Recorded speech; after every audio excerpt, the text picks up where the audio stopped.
I think of the life of a miner who must work all his day underground, where his lamplight is all that will shine there, and it's dark and it's damp all around.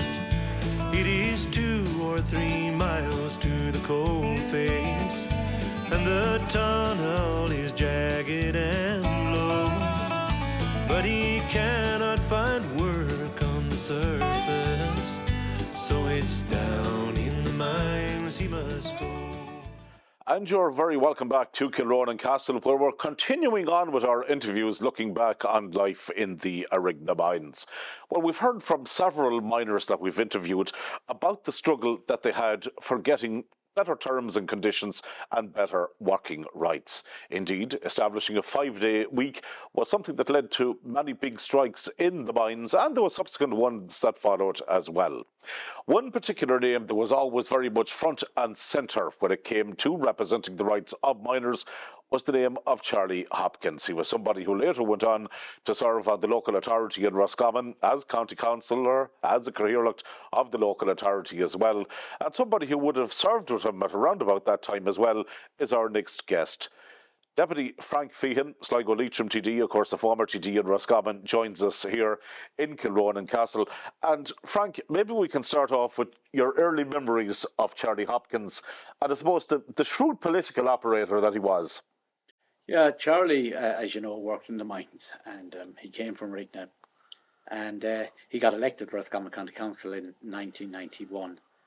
I was very familiar with Charlie because I was on the Chamber of Commerce in Boyle, and Charlie was without doubt one of the best local representatives that we had in North Roscommon, and then I was honoured to be elected along with Charlie in 1999 to Roscommon County Council, and then you realise the serious work that Charlie had done along with other councils, but Charlie was always articulating Leitrim, the parish of Kilronan, but also the plight of the Rigna miners, because he was a miner himself. And it was great to work with Charlie because Charlie had a great relationship with officials, not in just Roscommon County Council, but in other local authorities, but also around the country. And that's the way he operated. He was a union rep, fought for workers' rights, but also understood that, that you brought things to the table, but you had agreements to live up to, and that was Charlie in a nutshell. And it was a great honour to work with Charlie. And as again, he brought the Arigna mining situation regarding the workers, and the fact that many Arigna miners had suffered work-related illnesses and they hadn't received compensation. There was a kind of anomaly there because there was no records. These weren't state mines as in the UK. There was no record. So effectively, that we had to come up with some solution. So yeah, just to put it into context, so we've heard it from a number of miners that if there was any health-related issues from having walked to the mines, not really the physical accidents that could have taken place, but it was the constant breathing of the dust, and that had an impact on their lungs. And in latter years, unfortunately, a number of miners were impacted, and it was a struggle to, I suppose, get the problem recognised and to maybe put forward some kind of compensation that would be there for them.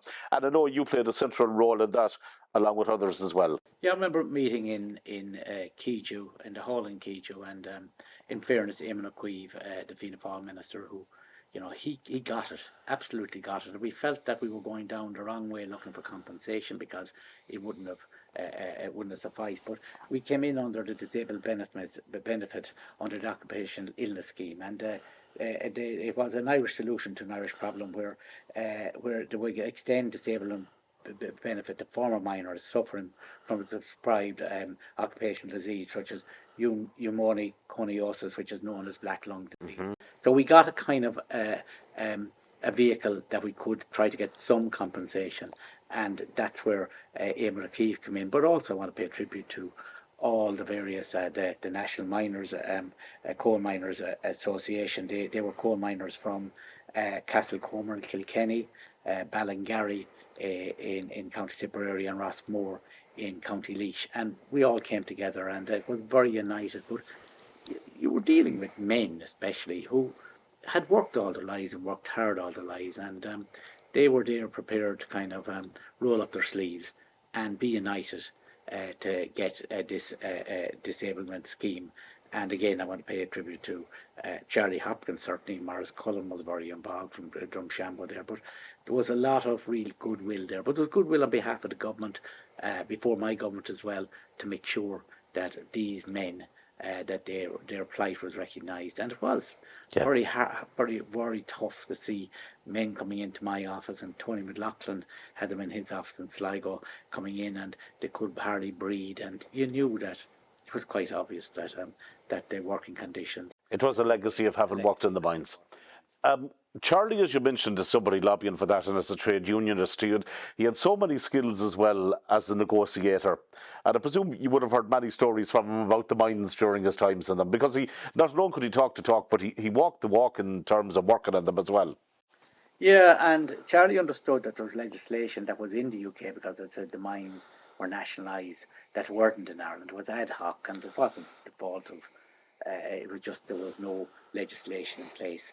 Um, but he was a man who wanted to get the best possible result, justice for want of a word, for his colleagues, and I believe in the best possible way that justice to a certain extent was got. Although you can, money and compensation and disablement benefit will never compensate for the serious health issues that these men suffered over the years. Like, I mean, the conditions that were there were just, you would get nobody to work in these conditions today. But it was a well-paid job, but unfortunately there was unintended consequences of working deep down the mines in terrible conditions.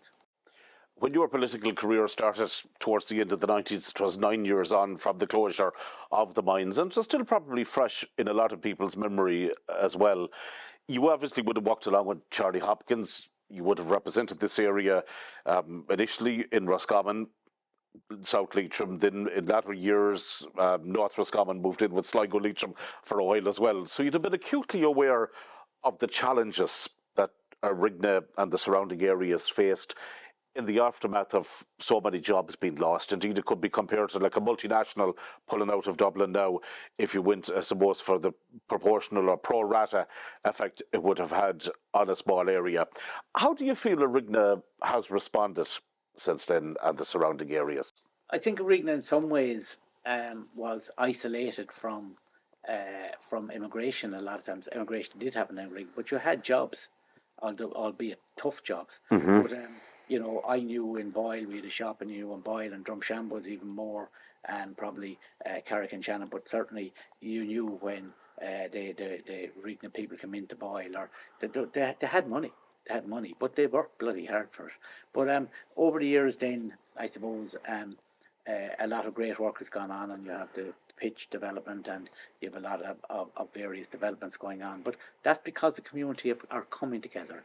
Community coming together to deliver these projects, and all I'd say is that there's lots of assistance out there. There's lots of help out there, but you need the community to come together, and it's great to see now in the last 15, 20 years that the community come together. But I can't want to say that Charlie Hopkins was a politician that certainly delivered for this constituency, and I know I delivered because he was dealing with Eamon O'Queeve and Fianna Fáil. He was dealing with Frank Feighan and Fine Gael and Tony McLaughlin and anybody else that he felt to get, and that was the kind of union kind of participation, the union know-how that he knew where the applications were, but he knew how to get the result done. And again, I think Rigna is a much better place, but Kilronan is a much better place, and St. Ronan's, as you see, is a much better place.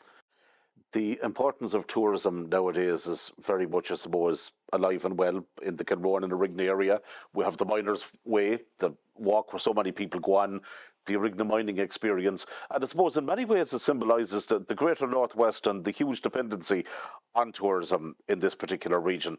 That's something I know that the government will be keen in emphasising, providing supports for, but it's a vital lifeline now when you look at the Northwest. Tourism is a big factor in driving the local economy. Absolutely. We're here in Kilronan Castle. We're very proud of it. You also look at the gunpowder distillery, the Drumshanbo distillery, which I was in today. It's now a tourist destination. You have Lockheed Forest Park, and you have the Rigna Mining Museum. But we need a lot more, and we need to link them together. And I think in the era of a lot of people have a lot more disposable income, but a lot of people have work-life balance, and they're looking for to go to surf in Strand Hill, to go to the Rigna Mining Museum in Rigna, and maybe stay here in Kilronan.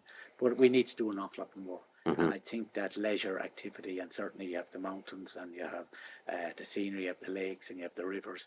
There's an awful lot happening in North Roscommon, in Sligo, in Leitrim, and further. Blue ways, green ways, and so on and so forth. And we have a blue way now from Carrick and Shannon to Leitrim Village, which is going to Drumshambo. That can link up to Arigna, but also we have a greenway from Lockheed Forest Park to Boyle, and Lockheed Forest Park. There's a feasibility study from Lockheed Forest Park to link into Carrick and Shannon. We need an awful lot more. Yeah. But to me, I think it's connecting all those individual projects to bring, I suppose, numbers into all areas. Yeah, and the National Broadband Plan, which is linking farms and rural houses and towns and businesses. Like that's, you could knock on a door, and I've seen it canvassing, and somebody could be trading in New York, or somebody could be selling to Dubai or London, and this is the New Ireland. And you look at all the primary schools and the secondary schools, and you've had talented, really talented young people, and not so young people who've moved into the area, and they're now part of the local football clubs, they're part of the local tidy towns, they're part of the local musical or theatres. So to me, something has happened in the last 5 or 10 years that since Brexit, but certainly since COVID, that people have made Arigna, people have made Keju, people have made South Leitrim, North Leitrim, Sligo, South Donegal their home, and they're the future. And I would be very, very confident that the days of mass immigration, that they're over. People want to immigrate, people want to do that. But I think Rigna is in the centre of that very exciting time, very exciting future after a very, very difficult past. And you can see with derelict properties maybe been renovated once broadband and people have remote working now. They can nothing to stop them from coming into areas like this.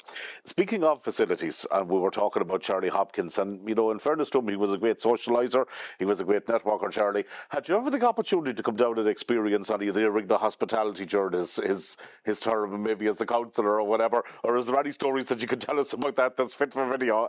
Well, there were different times, and I've had some great nights down in Flynn's and in Keju and Ballyfernan and further afield. And I suppose when you started out in politics 25 years ago, I have to say there was a drink culture.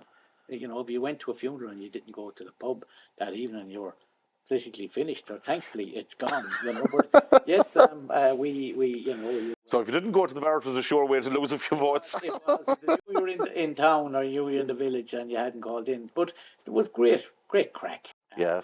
There was great stories, and we'd be throwing a bit of banter at the Fianna Fáilers or the Independents or whatever, and it was great fun. And I never saw a row. I never saw a row in politics. It was, but that's kind of banter is gone, and maybe it's no harm, because I certainly wouldn't be in politics if you're doing the same as you did when I started out 25 years ago. Yeah. My wife certainly wouldn't put up with it anyway, that's for sure. But thankfully that's gone. But now we have social media, and we have Twitter, and we have Facebook, and it's a great way of connecting as well. Yeah. But you don't have to imbibe in alcohol or whatever else.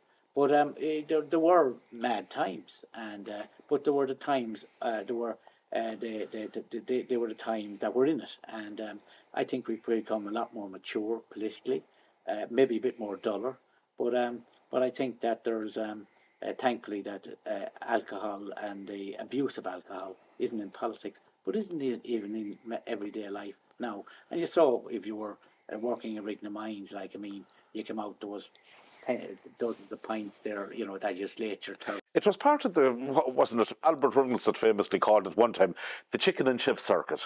Mm-hmm. It was not. There was nearly alcohol always on the edge of that, and an awful lot of meetings took place in the pubs up until lately.